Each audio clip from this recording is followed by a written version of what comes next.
Ashraf. Right, so my guest is Sonny Morgan. He's the solar guy, and I put the emphasis on the word Sonny is the solar guy, just so you get my point. But he's also a climate change activist, and he attended an Iftaar event at the Dlamini mosque in Soweto a few days ago. So there's two things that we're gonna talk about. I mean, why did he attend? But what came out of attending is something else that's completely linked to the work and his level of expertise and how he wants to change society. So, Sunny, appreciate your time. Good morning.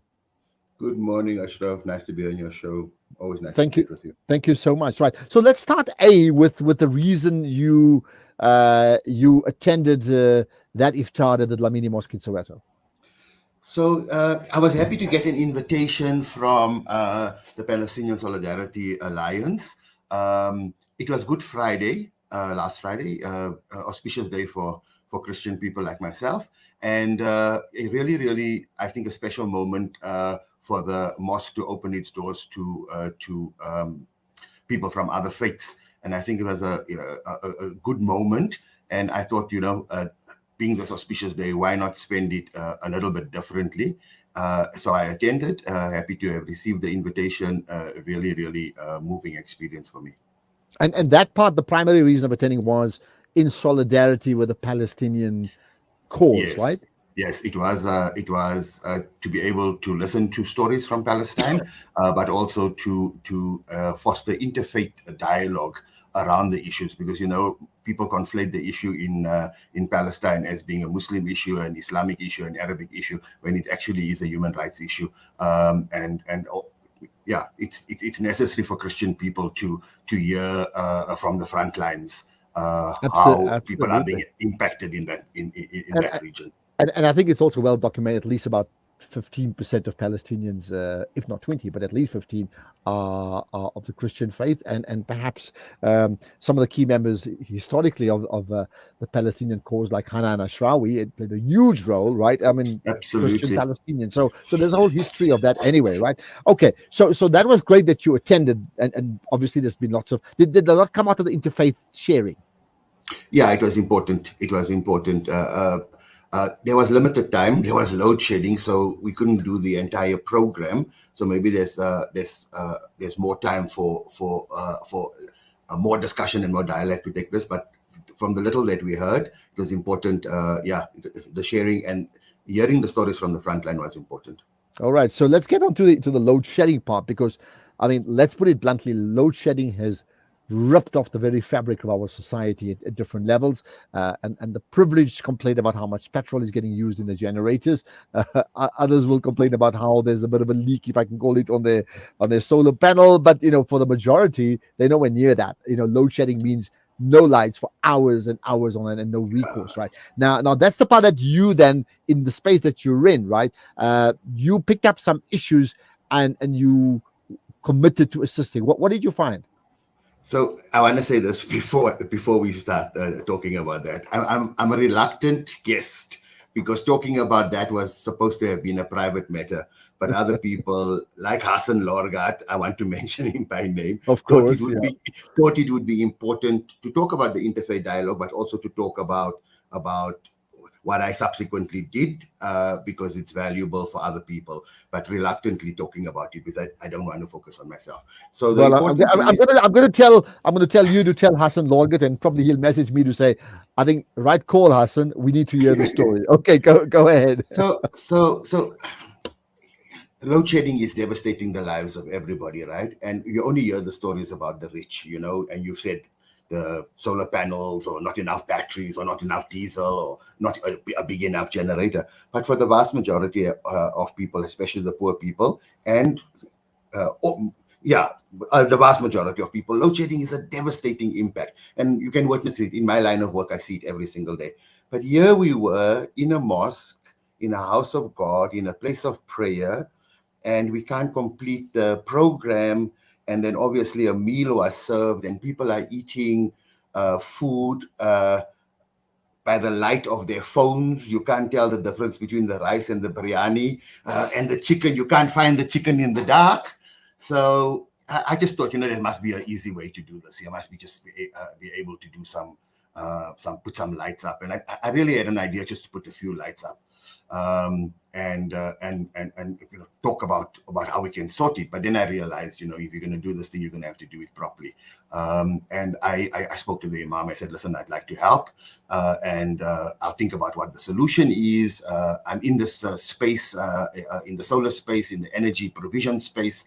Why don't I just think about it? And on the drive home, to be quite honest, Ashraf, I thought to myself, let's not mess around with 1, 2 solar lights and then it needs to be put out on the pavement, charged, it can be stolen, it's movable, you must place it. Let's put a proper system in here. So I put in I donated a solar system, a 3 kilowatt inverter, 200 amp hour batteries, and some solar panels. The solar panels haven't arrived yet, shortage of stock, but my supplier tells me it will be a day or two.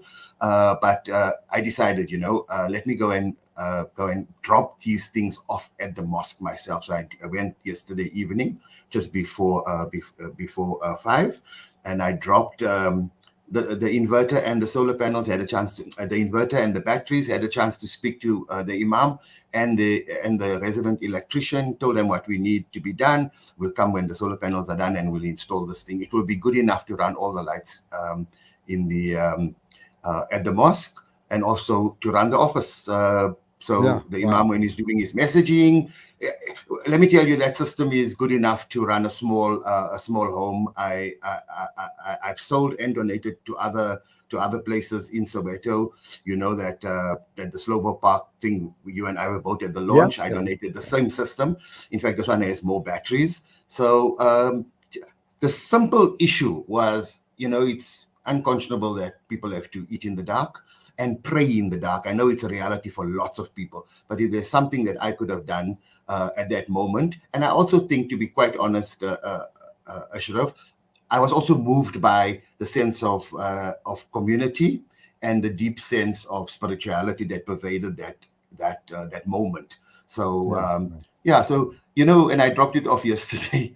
The imam said, "Oh, you kept your word," almost as if it's the norm not to keep your word. And I said to him, listen, who can make a promise in the house of God and not deliver? So it's in his safe hands at the moment. In a day or two, I'm hoping it's before Ramzan ends, that they can have their Eid with the assurance that if there's load shedding, they'll still be able to. There'll be no problem. Work. Well, I'll tell you what, it's a fantastic gesture. Now, the Quran, and I know you're Christian, and I'll explain this, describes the Prophet Muhammad as such, to say you are, the Arabic word is rahmatul lil alameen, or mercy unto the world. So you be a mercy unto the world. Now, the truth is there are many examples of Muslims in South Africa who are actually a mercy unto South Africa by their own humanitarian actions. Absolutely. Right? But here's an interesting one. I mean, here's a Christian on the Easter weekend, with all that it signifies symbolically for people of the Christian faith, effectively being a mercy unto, let's call it, the Muslim world. And that's quite remarkable. Yeah, when I was driving home, I was thinking to myself, now somebody's going to ask me this question. Somebody's going to say to me, so why didn't you give it to a church? And I didn't cross my mind at that time. Here was a place of God. Here was a place of worship. Here were community people. I work in Soweto.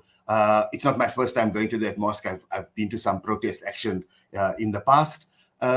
It was just a natural thing to do. I didn't think about Muslim and Christian at the time. I recognize it's important. I recognize symbolically it's important.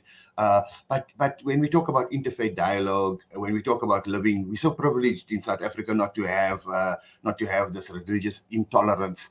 And I want to be part of a process that brings people together. And I think, just on the spur of the moment, having said that, I didn't realize that it's going to end up me talking to you, the famous Ashraf Garda, on radio early in the morning. But the most important thing is I was able to do it.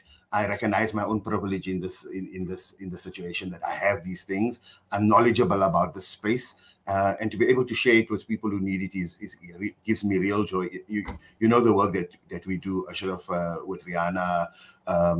So these things are important, and those, my philosophy really, and I'm not really preaching. My philosophy is those who have must do. As Well, simple as that. there you are. I mean, so when I found out about it last night, and then your name popped up. Of course, I like no. Sunny must talk to us. Sunny will talk to me because I'll make sure he does just that. So absolutely on the same page here. But I mean, here's the point, right? I mean, this comes at your own cost. Now we go back to the issue of that Slovo informal settlement. Now it's interesting. I spoke to Rihanna 2 weeks ago in this feature we call Champion Spotting, yeah, linked to the Champion South Africa project. We said what she's done, and what she's done, just an inspiring change at Slovo Park or informal settlement is amazing. Obviously, she mentioned people like yourself and many others who then helped, but it does always need one person to inspire change. And now in this case, you doing the same thing at the Soweto mosque or Mgeni mosque, right? Or rather, but the Dlamini mosque. But here's the thought, right? When you were asked, and I'm going to rewind to what you did at the Slovo Park thing, right? In effect, you did the same thing. You may not call that a church or a mosque, but in terms of its importance to that community, again, you did that. What is it that drives you to do these type of things? Because they're your core business, and then you donate from your core business. I used to worry for my whole childhood why my mom gave me this name, Sunny. This is my real name, right? People tell me, "What's your real name, Sunny?" Well, it's Sunny Boy, right? But that's my real name. And I thought, Mom, couldn't you be like more creative and give me like another name? And I at this age, and I'm almost 60, I reflect on it, and she gave me the biggest blessing possible, right? Because and it's going to sound really corny, right? But it's not just my name; it's also my disposition. And I I have a vegetable garden on my pavement for people who walk past and who are hungry. And I share what I have, Ashraf, and what I did at Slovo, what I did at the mosque. There's a couple of activists in Soweto who talk about climate change, but have to work with candles. I've made some donations to them. So it's not the first time, and I'm really, really praying with the blessings of God that it's not the last time. But I want to give away. I want to give away what I own before I die, and hopefully I live until I'm in my 80s or 90s. But yeah, I want all my possessions to fit in the coffin. I don't want Okay. to. Wow. I don't want to have anything that I've reached a point in my life, and I think most of us, when we reach this age, is to realize you can live in your 40s and your 50s amassing some stuff. And I'm an ordinary individual. I struggle financially like everybody else. But if I'm able to do something that has more value than the price of the items that we're giving away, then that's what I want to do. I want to live in a world that's beautiful. I want to live in a world that's compassionate and that's caring and that's going to make a difference. I talk to people all the time, and I want to be associated with people like you that do the champion program, that like Rihanna that does the fantastic work. I want to be surrounded by people who are compassionate, giving, caring, and making a difference. The world is too full of the other type of people. Well, So I'll tell you what. I mean, just wonderful words from you, and I mean, I see yours is an example. And I need to say this. I mean, so yeah, his name is Sunny or Sunny Boy Morgan. His disposition maybe he always looks on the sunny side of life, perhaps, but that he's in the space where he's in the solar heating space. So he's, in this case, he's Sunny, the solar guy. So you work out. I think in that case, it's like to the manner born, because now it's a calling for you, because suddenly the solar guy is like the most important guy in the country. So it makes yeah, complete sense. But that gets me thinking about this last point. I mean, uh, yes, I think when we look down negatively on the huge problems of South Africa, then I would look at people like yourself as an example to say, but just look at the positive disposition this man has and how he is able to impact and effect change at community level. Because I often talk about you build champion nations by building champion communities, and clearly you've certainly done that. I've evidence that from a low base, I understand, at the Slovo informal settlement, right? Perhaps then the last thing, Sadi, what is it that drives you? What's your purpose? uh, I have a fundamental belief that individuals can make a change. We are inundated with the story of how everything is failing in South Africa, right? Everything is falling apart. But in your own space of influence, in your own sphere, in your home, right? You must be an example in your home. Your family must be an example to the neighbors. The neighbors must be an example to the community. The community must be an example to the country. So what drives us is this ability, is this desire to make positive change. It's as simple as that.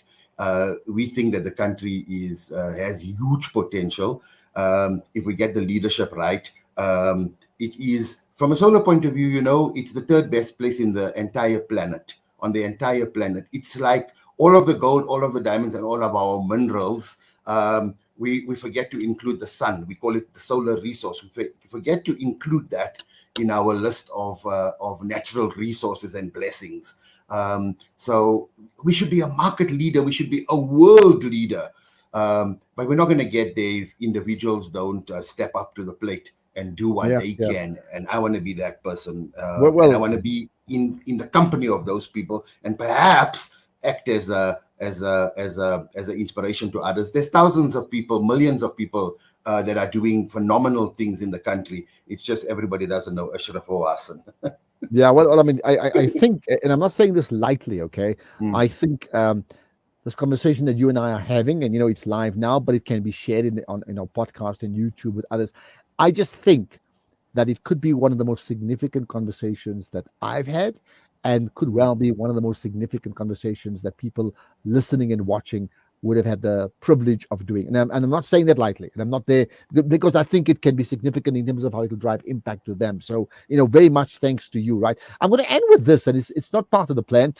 You may know that, with April 27th, the anniversary of the birth of our democracy, we again at Champion South Africa will again drive this whole process in the next week or two about what's your personal purpose, which you've explained, but also what's the national purpose, because I'm very keen on linking personal purpose to national purpose, and that's important. So what do you think, Sonny, should our national purpose be?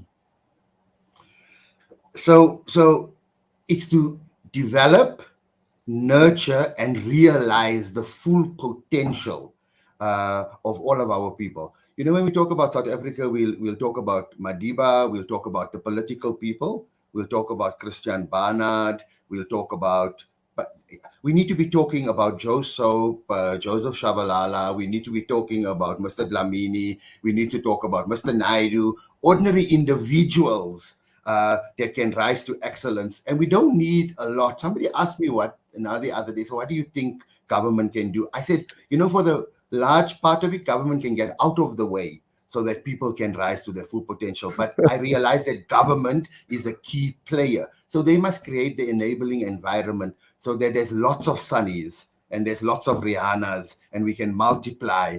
And so our country's purpose, first and foremost, doesn't have to be the huge issues. At the moment, we are so down and so at the bottom of the barrel that we need to give a hope and purpose to our people, so that they don't feel that it's completely hopeless, because that is the sense. The Nedbank came out with a report. This political analyst Landman came out with a report and said that we could see a repeat within 6 to 18 months of the riots of July of last year. So it's painting a dire picture of how hopeless we are.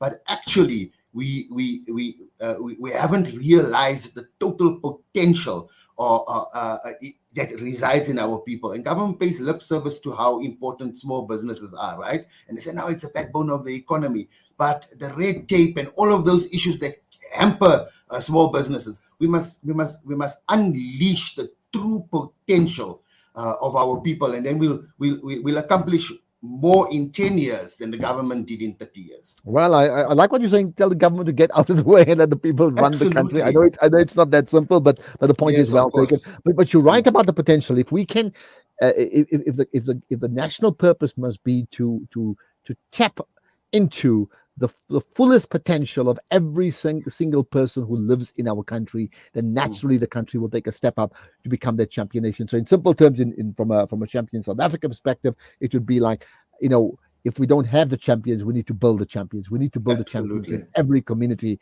around the Mm. country. Sunny, great chatting to you. So we have a separate feature. And when I spoke to Rihanna about it, we said, the feature is called champion spotting, because that's my role. I need to spot champions. This was not part of the brief, but let me just say this. I'm going to segue into that, because as part of me spotting champions, well, you're very much a champion. And quite honestly, Sunny Morgan, you've been spotted. Ah, thanks, Ashraf, for the opportunity to talk, and thanks to the guests, to the Thank you. listeners. Thank you so Okay. much. There we are, Sonny Morgan, the solar guy, but very much an activist. What an inspiring story. Come on, man. That's why I'm saying to you, I'm not being light about it. This could be one of the most significant conversations you've heard.